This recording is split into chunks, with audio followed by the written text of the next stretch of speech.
Kembali lagi bersama saya Channel JFL. Bagaimana kabarnya? Bagaimana galon di kosan masih aman? Baik, pada video kali ini saya akan merangkum film yang merupakan lanjutan daripada film kisah kehidupan baginda Nabi besar Muhammad SAW. Dan ini merupakan video part ketiganya. Bagi kamu yang belum menonton video part 1 dan part 2 nya, silahkan ditonton dulu supaya lebih paham alur ceritanya. Silahkan cek di deskripsi untuk video part 2 nya. Tidak perlu saya bersenda gurau di video, langsung saja siapkan handset agar nontonnya lebih nikmat dan santuy. Dan himbauan dari Channel JFL, jika video ini membuat kalian terhibur, sudah sepatutnya bagi kalian untuk subscribe, like, comment, and share videonya. Oke, langsung saja setelah intro yang satu ini.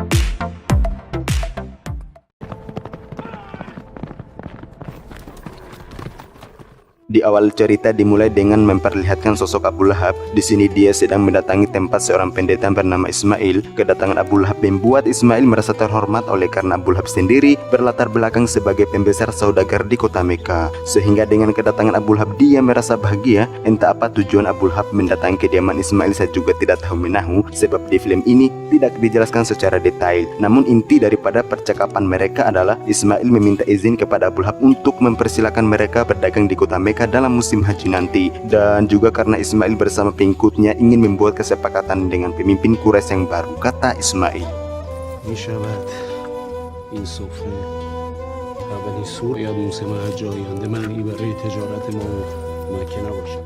Lalu kemudian Abu Lahab menjenguk ayahnya. Seperti yang kita tahu bahwa saat ini Abdul Muthalib sedang jatuh sakit. Namun yang aneh di sini adalah Abu Lahab yang kita tahu bersama dia sangat membenci hal-hal yang dilakukan oleh ayahnya, serta Abu Lahab juga tidak sejalan atau tidak seakidah dalam hal ketuhanan dengan ayahnya sendiri. Dan kini Abu Lahab di hadapan ayahnya berkelakuan sok suci dengan mengeluarkan perkataan-perkataan, ucapan-ucapan manis, di mana di antara ucapan-ucapan manisnya yaitu, saya merindukan ayah adalah sosok panutanku dan saya akan menjadi anak yang senantiasa berbakti kepadamu, kata Abu Lahab. Namun sayangnya di sini Abdul Muthalib tidak menghiraukan apa yang dikatakan oleh Abu Lahab itu sendiri.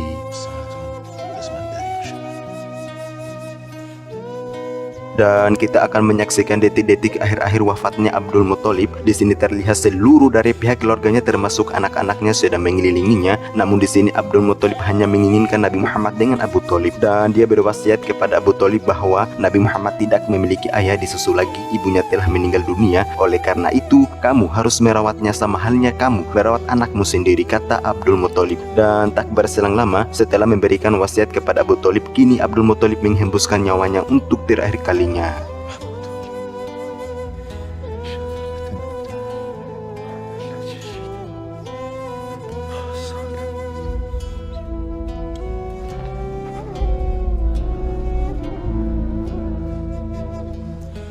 Setelah kematian kakeknya, kini Nabi Muhammad dirawat oleh pamannya Abu Thalib. Terlihat dia sedang menggembala kambing. Di tengah-tengah Nabi Muhammad sedang menggembala kambing, dia melihat seluruh penduduk Mekah berkumpul di pasar budak, di mana mereka sedang memperjualbelikan wanita untuk dijadikan sebagai budak-budak mereka. Namun yang menjadi perhatian besar bagi Nabi Muhammad adalah di antara budak-budak yang dijual itu, salah satunya adalah Suwaibah. Nabi Muhammad melihat Suwaibah akan dijual, dia langsung mendatangi Abu Lahab dengan meminta Abu Lahab untuk melepaskan Suwaibah dari perbudakan.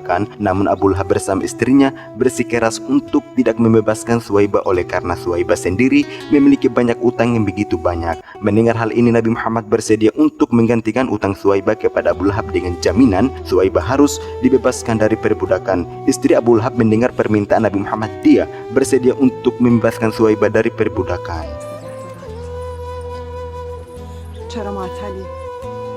Setelah kita melihat kebaikan Nabi Muhammad yang telah melepaskan Suwaibah dari perbudakan, disusul lagi dia melihat sepasang suami istri di mana suaminya tersebut akan mengubur hidup-hidup anak perempuan mereka. Karena di zaman itu bagi mereka anak perempuan tidak berguna, sehingga setiap mereka mendapat keturunan anak perempuan harus dikubur hidup-hidup. Namun di sini sang istri tidak merelakan jika anak perempuannya itu dikubur hidup-hidup. Melihat peristiwa ini, Nabi Muhammad tidak membiarkan anak perempuan itu dikubur hidup-hidup.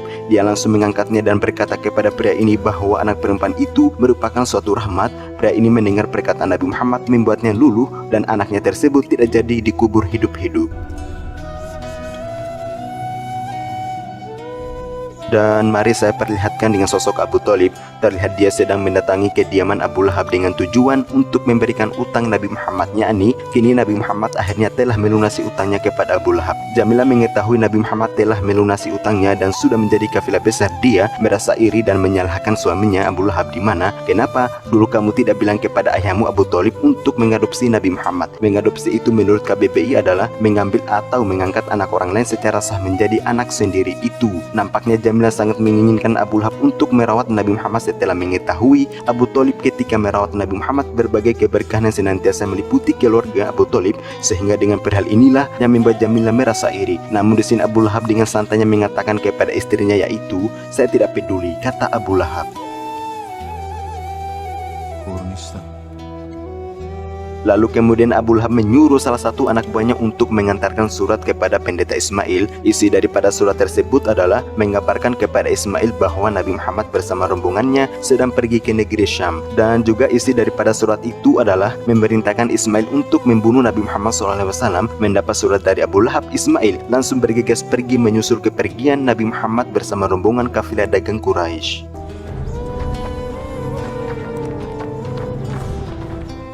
Dan kita akan diperlihatkan dengan perjalanan Nabi Muhammad dengan pamannya Abu Thalib bersama rombongan kafilah dagang Quraisy. Tujuan mereka untuk mendatangi negeri Syam adalah untuk berdagang di sana. Mari saya perkenalkan dengan seorang pendeta Nasrani yang bernama Buhairo. Ini orangnya. Di sini Buhairo dikagetkan dengan peristiwa timbulnya awan putih yang berbentuk bulat di atas langit. Mengenai perhal ini, Buhairo langsung membuka kitab agama mereka. Dalam kitab mereka dijelaskan bahwa kelak Allah akan mengutus seorang nabi yang rahmatan lil alamin, ditandai dengan di saat dia berjalan, di atasnya terdapat ada awan putih yang menaunginya. Pendeta Buhairo setelah membaca kitabnya, dia langsung yakin dan bersaksi bahwa dialah seorang utusan Allah Subhanahu wa Ta'ala.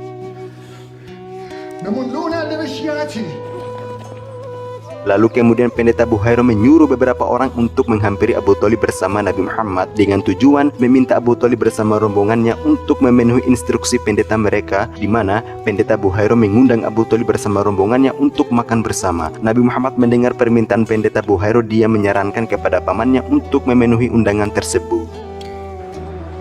Amuja, دعوت ایشان رو بپذیر. این حامی نیازمندان فرزند شماست.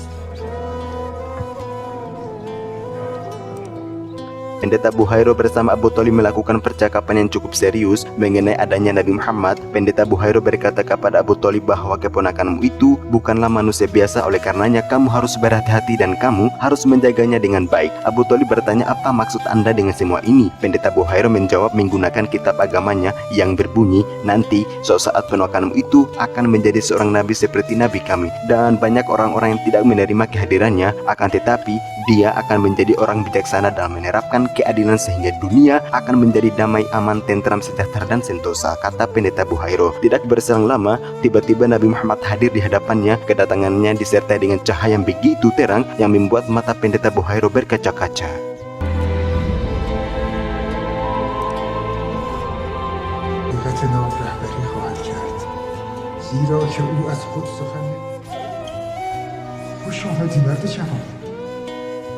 Pendeta Buhairo kemudian menggapai tangan Nabi Muhammad dan berkata, inilah pemimpin semesta alam dan inilah nabi yang akan diutus oleh Allah Subhanahu wa Ta'ala untuk semesta alam, kata pendeta Buhairo. Lantas paman Abu Thalib bertanya, dari mana engkau mengetahui hal itu? Pendeta Buhairo menjawab, sesungguhnya ketika kalian datang saya melihat di atas langit terdapat ada awan putih yang menaungi Nabi Muhammad. Tanda tersebut kami mengetahuinya dari kitab suci agama kami, kata pendeta Buhairo. Terlepas dari itu, pendeta Buhairo menyarankan kepada Abu Thalib bahwa sebaiknya Nabi Muhammad dikembalikan saja ke kota Mekah, sebab pendeta Buhairo memiliki rasa takut yang begitu tinggi atas keselamatan Nabi Muhammad SAW.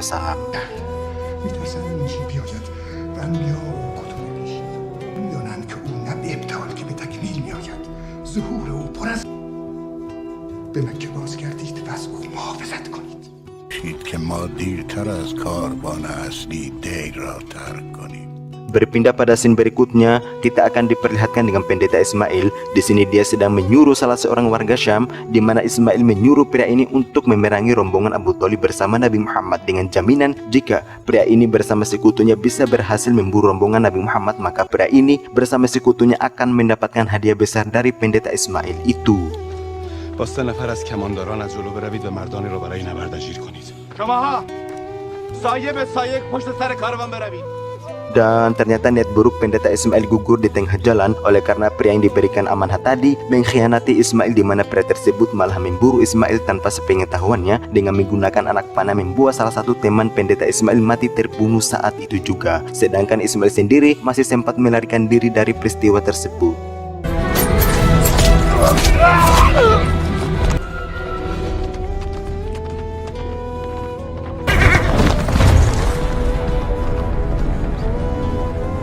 گفتی بعد از نبرد. Kembali kita akan diperlihatkan dengan rombongan Abu Thalib bersama Nabi Muhammad. Mereka sedang melakukan perjalanan menuju ke kota Mekah. Namun di pertengahan perjalanan mereka menemukan seekor kuda. Dengan hal ini membuat Abu Thalib bersama rombongannya merasa aneh ketika melihat kuda yang sendirian di tengah jalan. Hingga kemudian mereka mengikuti kuda tersebut di mana dia pergi, dan ternyata kuda itu adalah milik Ismail. Terlepas dari itu, Ismail ditemukan dalam kondisi tidak menyadarkan diri. Lalu kemudian Nabi Muhammad berusaha untuk menyadarkan Ismail dengan meneteskan menggunakan air putih. Ketika diteteskan air putih, Ismail terlihat dia menggerakkan kedua bibirnya namun tidak sampai membuatnya sadar, sehingga mereka memutuskan akan mencari sebuah desa untuk meminta pertolongan yang tidak jauh dari sana.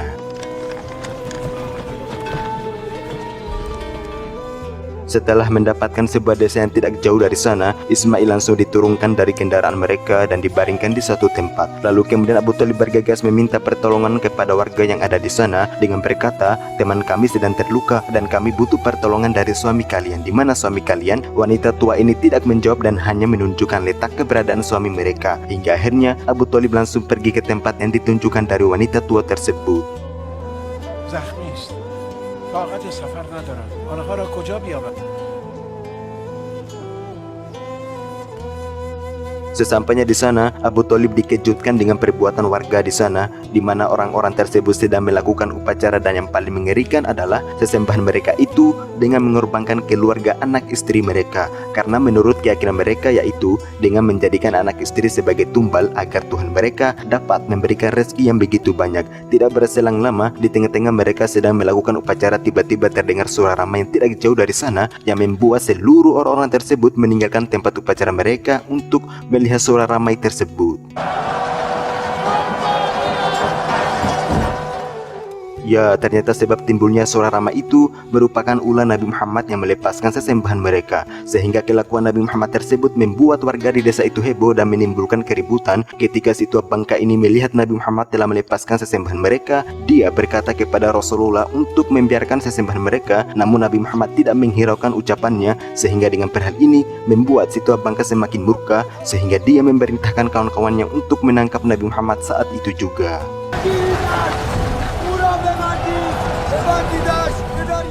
Ketika seluruh warga di desa itu akan menangkap Nabi Muhammad, Abu Thalib bersama kawan-kawannya berusaha untuk melindungi Nabi Muhammad dengan menghalang arah jalan mereka. Terlepas dari itu, Nabi Muhammad terlihat santuy, tidak menghiraukan orang-orang yang akan menangkapnya. Dia malah sibuk membebaskan sesembahan warga di sana. Dan tiba-tiba Allah Subhanahu wa Ta'ala menunjukkan kekuasaannya dengan menggerakkan air laut disertai dengan robohnya patung mereka yang membuat niat buruk warga di sana gugur dan berlari meninggalkan tempat tersebut.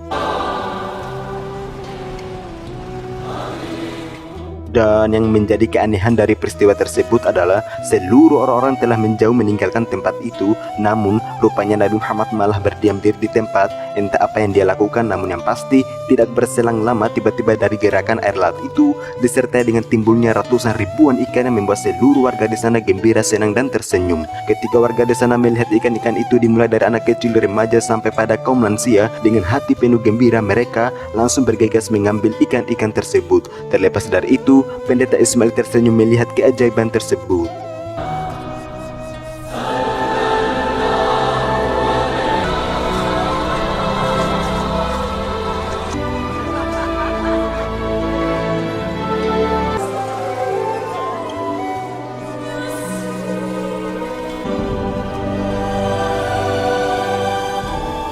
Dan kita akan flashback kembali di masa setelah 7 tahun Rasulullah berdakwah di kota Mekah seperti yang diperlihatkan di film. Nah, bagi kamu yang belum nonton part 1, part 2-nya, silahkan ditonton agar Anda lebih paham alur ceritanya itu. Dan saat itu Nabi Muhammad hijrah di kota Madinah bersama para sahabatnya. Jadi sedikit saya jelaskan bahwa yang membuat Rasulullah hijrah di kota Madinah adalah dikarenakan ketika itu kaum musyrikin hari demi hari semakin menyakiti kaum muslimin, hingga sampailah pada puncaknya ada upaya-upaya untuk membunuh Rasulullah SAW. Sehingga ketika itu Nabi Muhammad bersama para sahabatnya memutuskan untuk hijrah ke Madinah.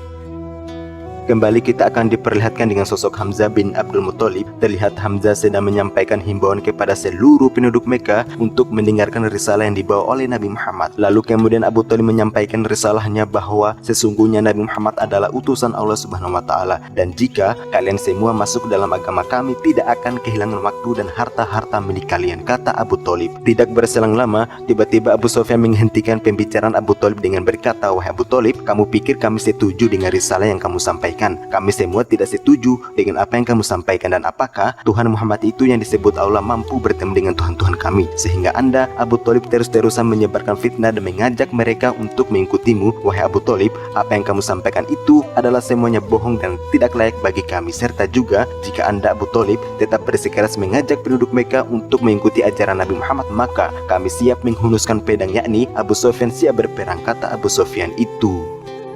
جنگ است و شمشیر. Lalu kemudian Abu Thalib menanggapi daripada pernyataan Abu Sufyan bahwa kau ini Abu Sufyan berkata seperti itu dari Nabi siapa atau dari Tuhan apa sehingga Anda bisa berkata seperti itu. Dan Abu Thalib melanjutkan pembicaraannya di mana sebelum kalian mengangkat pedang untuk berperang, coba beritahu dulu kepada risalah perjanjian kalian yang di dalam Ka'bah. Bukankah risalah perjanjian tersebut telah dimakan rayap? Dan andaikan saya berbohong, coba tunjukkan kepadaku perjanjian tersebut. Abu Sufyan mendengar permintaan Abu Thalib terlihat santuy dan tidak merasa keberatan untuk memperlihatkan risalah perjanjian tersebut.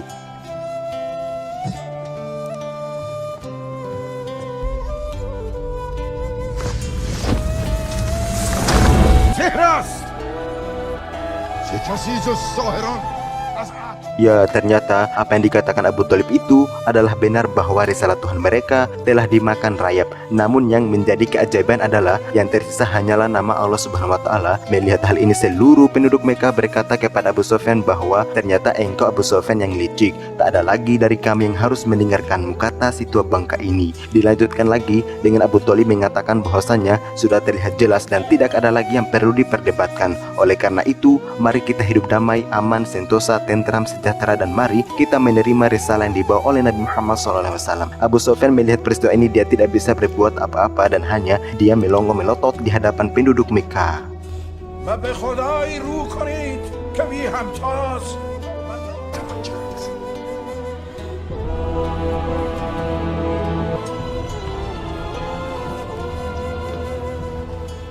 Dan videonya bersambung sampai di sini. Sampai jumpa di part selanjutnya. Di akhir video, Tenet Travel mengajak seluruh penghuni YouTube, yaitu bagi kamu yang beragama Islam wajib untuk mengetahui sejarah Nabi Muhammad SAW itu. Oke, sampai jumpa di video part keempatnya dan terima kasih sudah menonton video ini.